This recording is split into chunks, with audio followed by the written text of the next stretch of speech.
My name is Daniel Van Hoesen. I'm a data scientist / scientific programmer at Impossible Sensing. And today I'll talk a little bit about space, a little bit less about ocean, and really some machine vision techniques that are guiding some of these technologies. And I want to state that I'm not an employee of NASA. Impossible Sensing is a startup company here in St. Louis. So so I'll talk first about Impossible Sensing and our exploration and science technology. Then I'll talk a lot about the Mars rovers and some machine vision techniques on those rovers. A little bit less about the oceans, and relate the two at the very end. So you'll notice at the bottom of the screen there's a little bar going across, and this represents the time it takes for a signal to be transmitted from the Earth to distant bodies.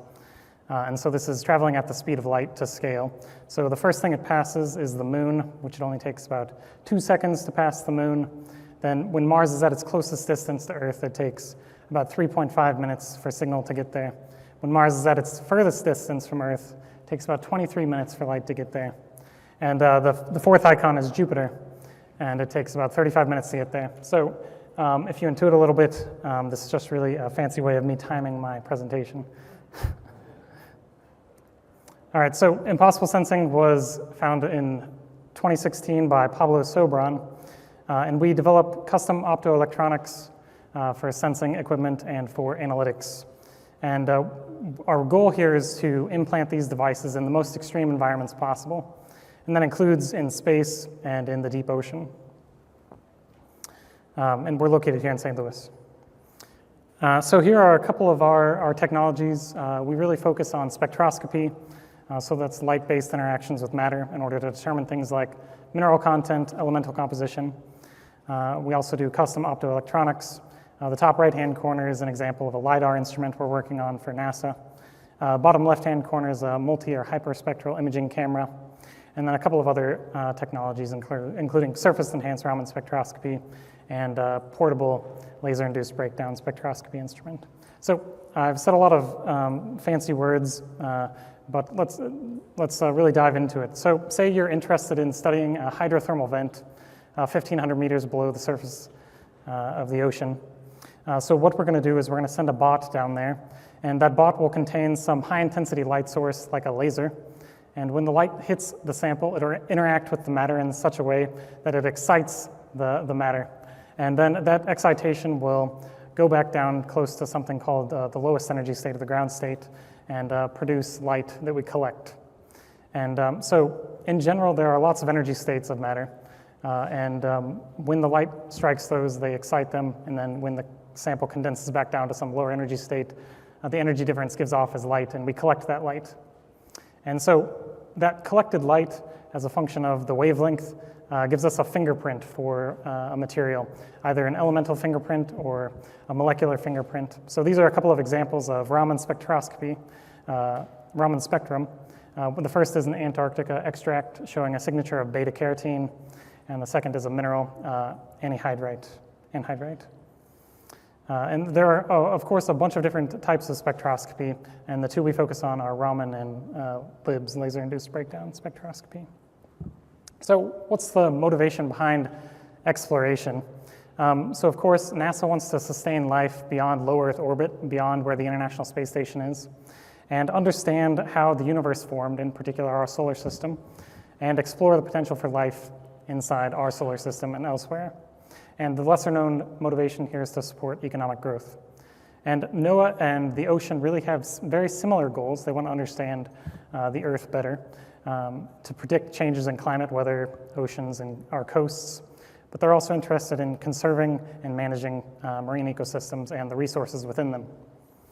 In order to do that, they have to distribute this knowledge, including climate predictions, weather reports, navigational information, and Earth observations. So within that motivation, there's a subset for AI advancement, which is really required for efficiency and safety of these instruments. So you can imagine some of the problems associated with deep space and deep ocean exploration, including latency and data transmission budgets. So if you look at the bar at the bottom of the screen, if we sent the signal right at the beginning of this talk, it's not even a third of the way to Mars at its furthest distance from Earth. And because of this, rovers and landers that are going to Mars have to be completely autonomous until they get to the surface of Mars. So it takes less time for the lander to go through the Martian atmosphere than it does for a signal to get to Mars. And so these landers have to also be very precise in their landing locations in order for the rover to easily be able to go to the specified target. And so there'll be some machine vision techniques I talk about which help with accuracy of the landing site. So then the rover reaches the Martian surface, and it has to be able to safely and quickly explore the surface. And for the ocean, ocean floor exploration is important and necessitates AI because of the vastness and the efficiency. So currently, if you want to analyze minerals on the bottom of the surface, you send a dive bot, you extract a sample, bring it back to a lab and analyze it. But if we can make that autonomous and in situ, then it can be explored much more quickly. And a couple of reasons we want to explore the ocean floor for minerals and biome mapping and ecosystem mapping is because current techniques for extracting minerals from the ocean floor are destructive, mostly to the ecosystem. Basically, you take a large vacuum and suck up everything down there and then post-process, and it's very destructive. So if we can map the biomes and the ecosystems and the minerals, then we can make this more environmentally friendly. And of course, these minerals are needed for things like solar panels and chips and et cetera. All right, so let's jump right into it. So Spirit and Opportunity were launched and landed around the same time. Spirit at the Gusev crater because it was possibly an ancient lake. Opportunity at the Meridian Planum because it's a location rich in hematite, which forms an association with water on Earth. So the goal here is find water, find signs of biosignatures.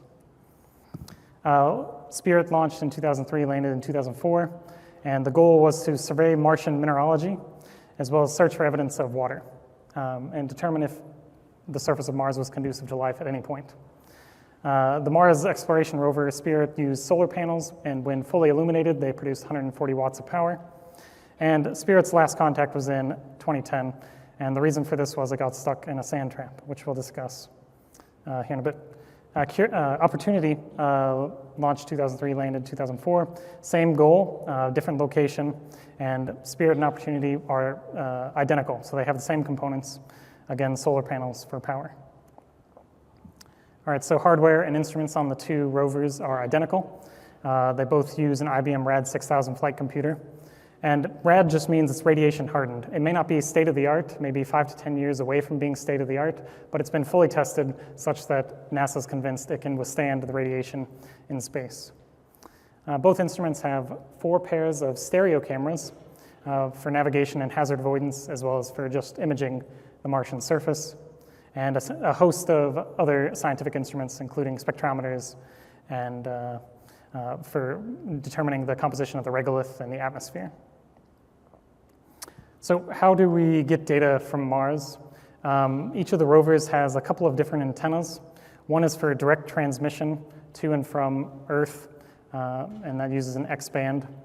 And then you can also ultra-high frequency to a Mars orbiter, so a satellite that's orbiting around Mars, and then have much more time using X-band back to Earth. And these signals are detected on Earth using the Deep Space Network, 3 satellites located in California, Madrid, and in Australia. And it's important to have a couple of different methods for communicating with a rover because the rover's only in direct communication with Earth for a very short amount of time, and it's very slow data transmission. So this is for sending signals that directly influence the rover's decision-making, whereas UHF and then transmission via X-band to Earth may be scientific information or images or higher volume data. All right, so let's jump into some of the machine vision used for the landers and rovers. So early on in the rover development for Spirit and Opportunity, it was determined that Martian winds could be dangerous to the landing. And the way to mitigate this is to understand in situ the horizontal speed of these Martian winds, because you couldn't know it a priori. So the way these landers did this is they took 3 images during the descent process. They processed these images, projected them onto a common plane, and extracted common features between the images. And from these common features, they can tell how much they've moved, and 2 positional points gives you a rough estimate of your velocity. and so they can determine the horizontal velocity and correct for the Martian winds. And in order to find features that are common among each of the images, they just use the simple autocorrelation similarity metric and Harris edge detector, which really finds parts of the image that have high contrast differences. So these are the images taken by Spirit and Opportunity, as well as boxed out features that were used to calculate the positions. And for Spirit, the estimated horizontal velocity was 23 meters per second, too quick for a safe landing. So transverse impulse rockets slowed this down to 11 meters per second. And for Opportunity, it was concluded that it wasn't necessary to slow the horizontal velocity. Okay, so the landers made it to the surface of Mars safely, and now they need to navigate and avoid hazards and do what they're supposed to do on the surface. And the way they do that is they're stereo cameras. So they take images with the stereo cameras. They develop a 3D point cloud of the terrain that's around them, like the one shown here. They build a terrain map based on the 3D point cloud, and they calculate paths of possible routes to circumnavigate the hazards. And each of these paths has an associated cost, and the cost is associated with the tilt of the ground, if there are any hazards there, the time it takes to traverse, as well as the surface roughness. And you can determine surface roughness by fitting a plane to the point cloud, and if there's large residuals or if there's large error in the fit to the plane, then you know the surface is very rough. And then, of course, you want to select the lowest cost path and drive some short distance, and it may surprise you, but it's only about a meter, and then you recalculate your world view via the point cloud in order to calculate new paths and new costs associated. And of course, the Spirit and Opportunity use both combined human and auto navigation. Here are a couple of images showing distance and height from the terrain maps. And here's a developed terrain map showing hazardous locations. Red, orange is the safe to travel, but be cautious, and green is okay. So in addition to landing and navigating safely and efficiently, scientists quickly learned that the amount of data these rovers were producing was very high, and they couldn't transmit all of that data back to Earth efficiently. So they had to find a way to process the information in order to select only the important data to send back. And so one example of this is the detection of clouds and dust devils on the Martian surface. So what they did is they took sequential images. They subtracted those images from each other, and that highlights the differences between the images or things that are moving in the images. And then they said if the difference between those images and the signal in there was sufficiently high, namely greater than a couple standard deviations away from the noise in the image, then something important is in there. Go ahead and send that back to Earth. Using a simple technique, they were able to identify important things for the rovers to send back. Okay, so I'll talk just a touch about Curiosity and then move on to Perseverance, which is the newest rover, just landed there this year. So Curiosity landed in the Gale crater. Again, signs that contained water in the past. That was the motivation. Landed in 2012 and determined if Mars could have supported life, characterized climate and geology. In this instance, the rover no longer used solar panels. Instead, it used an RTG, or a radioisotope thermoelectric generator, which was 4.8 kilograms of plutonium-238 as the power source. Could produce 110 watts, but it also had a battery backup for peak demand. All right, so some of the hardware and instruments were definitely updated on the Curiosity rover. Now the CPUs were IBM RAD 750 CPUs with 10-fold increase in the amount of instructions per second. And it's a good thing it had two of these CPUs. One of them was used as a backup, but about a year into the mission, one of the CPUs failed, so they had to convert to the backup. And this rover is still operational, so that second CPU has been working ever since. Again, stereo cameras for hazard avoidance and auto navigation. A couple of other spectrometers for science, and I want to highlight the ChemCam, or the laser-induced breakdown spectroscopy instrument. Our CEO helped develop ChemCam for this rover. So again, for transmission, 3 antennas, X-band low gain, X-band high gain, and ultra-high frequency. And a couple of updates on the entry, descent, and landing for Curiosity. In this case, it utilized a guided entry technique in order to minimize the amount of error associated with landing. And instead of having an airbag descent like Spirit and Opportunity after the parachute phase, it was just too large, so it used a power descent and a sky crane. Perseverance used the same thing. And AutoNav, in this case, was largely similar to Spirit and Opportunity, although there were some updates to the software itself. All right, Perseverance, by far the most impressive rover so far, landed at the Jezero crater. And I want to take a moment just to show you the images of the Jezero crater, which are really incredible. So the blue pins here are the Ingenuity helicopter as well as Perseverance rover. But the reason they landed at the Jezero crater really becomes obvious when we zoom in here. And this image looks like it could have been taken on Earth. Looks like a river delta feeding into some lake, obviously with no water there. But the reason they landed here was because of this feature. All right, so it landed this year, February, at the Jezero crater, and its goals were largely similar to the other rovers, except it had a couple of other techniques for extracting science from the Martian surface, including sample caching, sample collection and sample caching for a future rover to collect and send back to Earth. Again, it used the RTG power supply, and of course, it's still operational. Okay, so again, it used the RAD 750 CPUs similar to Curiosity. It may be confusing as to why 8 years after Curiosity we're using the same CPUs, but the reason is they're not interested in the state-of-the-art CPU, they're interested in the most robust CPU. It has to work. And so that's why occasionally it's not state-of-the-art, but it's the highest tested CPU that's used on the rover. A couple of other instruments I want to point out here are the MOXIE, Mars Oxygen Experiment. This is a technology demonstration where they extract part of the Martian atmosphere, the CO2, and they convert that into oxygen. Technology demonstration for future humans to exist on Mars. And then impossible sensing is directly related, directly working with Sherlock and SuperCam, Raman and laser-induced breakdown spectroscopy instruments. Here's an example of a data set from Curiosity. Perseverance has data sets available, but they're still being analyzed. The spectrum I'm showing here is laser-induced breakdown spectroscopy. It shows that the sample they looked at on Sol 2455 was manganese heavy, iron heavy, had some silicon, as well as aluminum. And it's important to note that these data sets from Curiosity and soon Perseverance will be publicly available at the PDS Geosciences, which is hosted by WashU here in St. Louis. And PDS is Planetary Data System. All right, so here's an image showing Perseverance's EDL. Again, it had the guided entry, parachute descent, as well as powered descent and sky crane techniques. But there's one key difference here between this and the Curiosity rover. During the parachute descent phase, it used a new technique called terrain relative navigation, which is a machine vision technique. And they use this in order to do real-time mitigation of hazardous landing sites.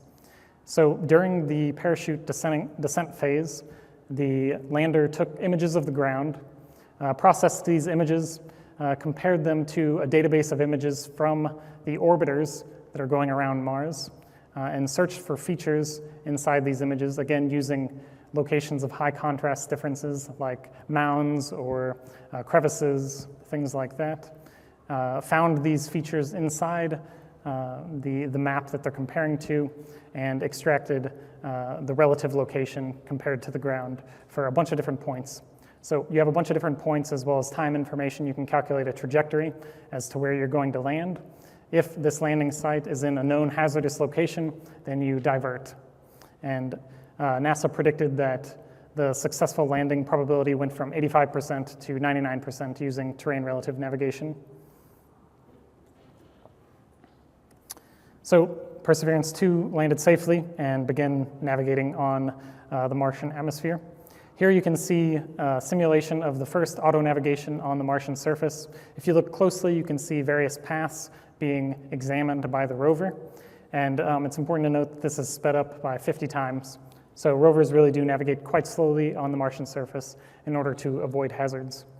So this had updated Curiosity auto navigation called ENAV, or Enhanced Auto Navigation. So again, the goal here is to take images with the stereo cameras, develop your worldview. By worldview, I just mean things that exist around you via point cloud.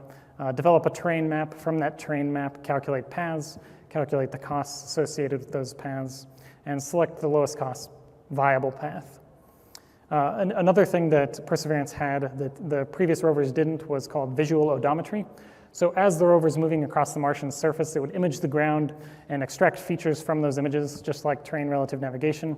And then based on finding those same features in subsequent images, it would know how far it had gone. So previous rovers actually used the spin of the wheel to calculate distance. But like in Spirit, if you get trapped in a sand trap and your wheel spins, then you think you've gone further than you really have. So visual odometry helped correct that error. It's also important to note that the enhanced auto navigation for Perseverance sped up the auto nav by about a factor of 6 from Curiosity, which had a top speed of about 20 meters per hour, and Perseverance's factor of 6 greater, so 120 meters per hour. Of course, it uses both its auto nav and planned paths by people at NASA. Okay, so Perseverance also had this cool feature called the Ingenuity helicopter. First time flight occurred on Mars, happened April of this year, so this is fresh. And this was a technology demonstration. So the reason this is important is because the Martian atmosphere is about 1 to 2% the density of Earth's atmosphere. And in addition to that, gravity is about 38% of Earth's gravity. So as you can imagine, flight is extremely different from flight on Earth. And in order to quickly be able to explore the surface of Mars and other planetary bodies in the future, you need to use flight. You may also notice the processor for the Ingenuity helicopter is a Snapdragon 801, which is a state-of-the-art processor. So for this tech demo, NASA accepted some additional risk that they wouldn't normally accept. And it's kind of funny, the Snapdragon 801 has 1 to 2 orders of magnitude more processing power than the rover's processor. And we'll see what the reason for that is here in just a second. Okay, so this is an image of the Ingenuity helicopter from the rover, as well as a video of Ingenuity taking its longest flight to date, which was on July 5th, 625 meters. This is a video from the navigational camera. And this navigational camera is doing feature tracking while it's moving across the surface of Mars. So it's autonomous in the sense that it wants to stay on a trajectory that's been planned out by the NASA engineers and the NASA scientists. And so those scientists and engineers can't a priori know, again, the Martian winds or the environment on the surface of Mars. So it has to be autonomous to account for those things. So it uses a version of terrain relative navigation called MAVEN, where it tracks features across the surface of Mars. And in comparing these features across subsequent images, it's able to determine its location very accurately. It also has a laser rangefinder to determine its height from the ground, as well as an IMU to fix some of the other constraints. So Ingenuity uses Kalman filtering, which is just a probability distribution of its current state. So its state is its XYZ, its position, as well as its pointing vector and its velocity. And things like the laser rangefinder constrain a couple of the components, like the height, the Z. But in order to constrain other components, you need to use this MAVEN feature tracking. And so this is a little bit different from terrain relative navigation in the sense that you don't need pre-mapped landmarks. So it works with new terrain, which is important. And the goal here is to change your rotor speed, change your pitch in order to align with the planned trajectory of the flight path. And our signal just passed Mars at its furthest distance. So it seems like it's going slow, but it's going at the speed of light. So future ROVERAI is important to talk about. So there's this website you can go to called Zooniverse AI for Mars. And on this website, you can help label images from Perseverance and from Curiosity in order to create machine learning algorithms for better auto navigation. So rovers struggle to identify non-geometric hazards like sand. In fact, I mentioned earlier, Spirit got stuck in a sand trap. And in addition to that, Curiosity's wheels were worn down very quickly because it couldn't identify locations of small, sharp rocks. But with this crowdsourcing labeling for Curiosity and Perseverance, we can start to develop things like SPOC, or an onboard terrain classifier, and really identify places where a rover could get stuck or where small, sharp rocks could be hazardous to the wheels. Another group is working on what's called SCOTY, or Soil Property and Object Classification for Onboard Terrain So these are images that they're using to test their algorithm with. So we might not always be able to send back every single piece of information due to the data limitations and the data latency budgets. But what we might be able to send back is text of what each of those images are. So here are a couple of examples of auto-classifying what's in the image. And Veiger, another novel algorithm which accounts for pathing rover energy consumption. So previously, the path cost was associated with just hazards, just tilt, and time, but it's also important to account for rover energy consumption across those paths. All right, so in addition to ROVERAI, it's also important to introduce science AI. And so science instruments, as well as some of the imaging technologies on these rovers, produce tons of data very quickly. And what we need to do is reduce data for transmission or reduce data for efficient use by some of these autonomous decision-making algorithms or auto-classification. So we measure, then we downsample or encode the data, and we transmit or have the rover classify the information to identify an important target or to do something with that information. And then on Earth or elsewhere, we can receive that information, upsample or decode, and then analyze the piece of science information. And what I've just described here is an autoencoder, just broken into two halves, one half here on Earth for decoding, and then one half on the rover itself for at-the-edge processing. A couple of different ways you can do data compression for efficient classification or otherwise. Of course, there's principal component analysis, but you might try some additional more complex algorithms, including fully convolutional networks, fully connected networks, or locally connected networks to help preserve spatial information. And that's what we've done here. The two on the right are convolutional networks, one with a fully connected layer, one that's fully convolutional. Again, the fully convolutional layer helps preserve spatial information. And we did this for Raman spectrum from an open source database and found that PCA does pretty well, but a couple of techniques for CNNs can actually do quite a bit better. Details here aren't super important, but some of these are in the works. All right, so briefly talk about some space challenges and then go into a bit about the ocean. So challenges associated with autonomy. Certainly at the autonomous parts of the space instruments can do no harm. Certainly they can't do any harm to the mission. They can't do any harm to the instrumentation of the hardware. And obviously they can't do any harm to future humans who coincide with these instruments. And another important component of autonomy is understanding your bias. So of course, each of these techniques is developed based on statistical methods. And so if we're looking for, example, life outside of Earth, but all of our models have been trained on data from Earth, then there exists some sort of Earth bias in the data, and we may misidentify something because of this Earth bias. And there's actually a cool organization called the Laboratory for Agnostic Biosignatures that's taking into account this Earth bias and trying to avoid it when we search for biosignatures on Mars or elsewhere. And of course, some of the other challenges include resources, computational resources, as well as latency and data transmission, and power. And the third thing to mention is environmental challenges, including radiation and shielding. Here on Earth, we have shielding from our atmosphere. We have shielding from Earth's magnetic field. Mars has a sparse magnetic field, but it doesn't shield well. And certainly, in the void of space, there's no shielding. And weather, so as we travel to more distant bodies, for example, the moons of Jupiter and Saturn, the environments become more extreme, and we have to handle that. All right, so future space missions include going to some of the moons of Jupiter and Saturn. And the reason we may want to go there is because they're known to have an icy shell and predicted to have water underneath that icy shell, liquid water underneath that icy shell. And there's already a proposed mission to Europa, a Europa lander.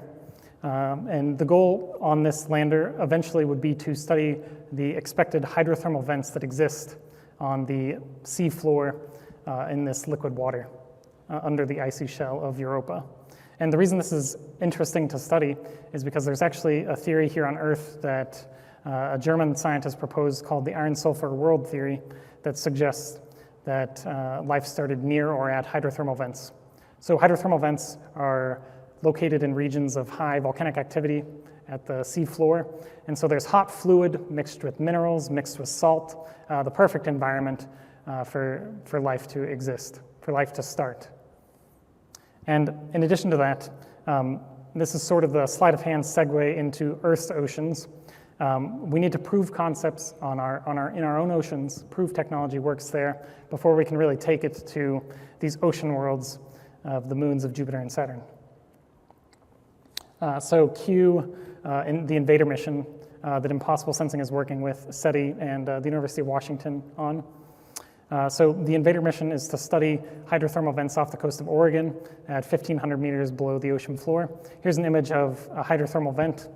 And so we want to learn how life could exist on these ocean worlds by studying these hydrothermal vents. And this will be the first long-term real-time imaging and spectroscopy payload for underwater sensing. And so we answer technical questions on the seafloor in order to enhance space technology. And this will be deployed off the coast of Oregon within the next year, which is pretty exciting. So here's an image of the instrument at our current lab. Obviously, it's not completed yet, but it's looking pretty interesting. So this is a spectroscopy instrument. So it uses Raman spectroscopy to analyze the hydrothermal vent. So we're also interested in ocean floor mapping for a couple of different reasons. Largely because habitats of minerals and ecosystems are largely unmapped on the seafloor. And as I previously mentioned, extraction of minerals on the seafloor is devastating to ecosystems. And these minerals are really necessary for producing environmentally friendly technologies, such as solar panels. So there are known to exist these nodules, as you can see on the right-hand image, of precious metals, precious minerals on the seafloor. And we want to map these. We want to map the ecosystems around these in order to enable non-destructive mineral extraction. And so these are just a couple of concept images for what the Invader mission may look like. We sort of envision these instruments as autonomous bots, maybe a swarm of autonomous bots, scoping out the seafloor and reporting back to something near the surface of the ocean. And the last thing I want to briefly mention is a couple of techniques that are being employed by NOAA in conjunction with NASA. So not only does ocean technology interface with space technology, but sometimes space technology can be used in the ocean. And so this dive bot from NOAA called Orpheus, technology demonstration, takes a terrain relative navigation used on the Ingenuity helicopter, the MAVEN software, and deploys it at 6,000 meters below the surface of the ocean. And this is pretty cool because it can autonomously explore at very, very deep points of the ocean. This software has been updated since the Ingenuity helicopter in the sense that it now takes into account error propagation mitigation. So you can take a look at the VIO, or the Visual Inertial Odometry software, on the JPL GitHub page. I encourage you to do that. And a couple of conclusions here, and then I can take a few questions. So space and ocean exploration is difficult, and autonomy is necessary in order to do it efficiently and safely. Certainly, data transmission and data latency play a factor in how quickly humans can manually control instruments that are very distant. And certainly, ML and AI advance the amount of science we can learn from these missions. And for the ocean, there's a lot we don't know about our oceans. We'd like to improve on that. and enable exploration and tech development that also guides space research and encourage responsible ocean management and environmental sustainability by doing so. So here's the Impossible Sensing team and the references, and that's pretty much it, and thank you. Yeah, sure, thanks for the question. The question is, what is Impossible directly working on some of these missions? And so for Perseverance, we're directly involved with some of the science components, not really any of the machine vision components, although for the Raman and LIBS instruments, Sherlock and SuperCam, we're developing technologies that allow for us to use auto-classification on some of these minerals and some of these elements in order to enable the rover to, if it finds something interesting, it can go maybe further investigate that without getting approval from NASA first, or if it's just collecting too much information, then it can condense that, encode it, send it back to Earth, and we can decode it here. So those are things we're directly working on. And in the ocean, the Invader mission and the Viper mission are Impossible Sensing missions. Yeah, so we're trying to do two things at once. Oh, sorry, the question is why using ML encoders over traditional encoders. So we're definitely going to investigate traditional encoders as well, but we're trying to do two things at once. One is to encode the data efficiently for transmitting back to Earth, but the other is to encode data efficiently for classification or to do something with immediately by the rover. And so this compression from ML is really good for that, and you can really change the ML algorithms in order to do that efficiently. Yeah, so I glossed over that. So it's predicted to be between 1 and 10 kilometers thick. And there's a couple of different techniques. You probably need a combination of both to get through it. One is sort of a laser-based light technique or a heat technique to go down through. It's expected to take about a year. The second is sort of a drilling technique. But of course, as soon as you introduce any mechanical component, you run into issues there. So those are in the works. But of course, you also have to worry about the ice is going to melt behind you. So the bot has to have some way to tether to the surface. And they're thinking about placing these pucks in the ice as they go down that transmits signal based on the amount of space it takes. Yeah, so those are in the works, but extremely challenging. Yeah, probably an RTG, plutonium source, but they're obviously investigating other techniques as well. There is some other data, but one reason in particular is the data transmission budgets. So when it first lands, there's a lot of hype. They spend the resources to send all that data back, but now they have to select between science instruments, imaging, and telemetry. So it's sort of a balancing act. But now all the science instruments are kicked up and working, and those are also producing data, so you have to balance. Yeah, okay, so first question is there any possibility we'll accidentally bring life with us and then detect it there? And yes, it's a concern NASA is worried about. And certainly the Laboratory for Agnostic Biosignatures is working on ways to mitigate that. But one way to mitigate that is to make sure that you've prepped everything in these very clean environments.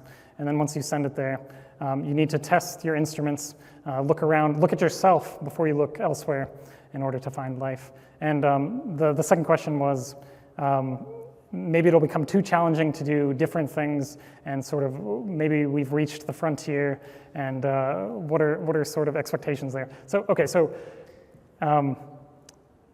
I don't think we've reached that point yet. So there's a couple of missions that really excite me in particular. One is a mission funded partially by NASA, partially by Facebook. They take these tiny little satellites, and they're going to shoot them towards Alpha Centauri, 30 to 40 year mission using like a gigawatt laser or something like that. And solar sails try and excite them to about 30% the speed of light. And 30 years from now, we'll hopefully get signals back from Alpha Centauri. So maybe in 10 years, something like that will be possible. But in terms of the frontiers, I think NASA has a goal to go back to the moon with humans in order to look at the poles.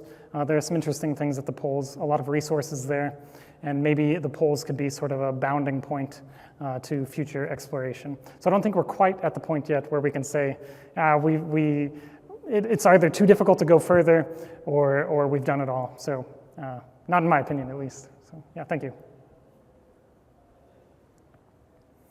All right, I'll be on Slack, so feel free to ask questions there. Thank you.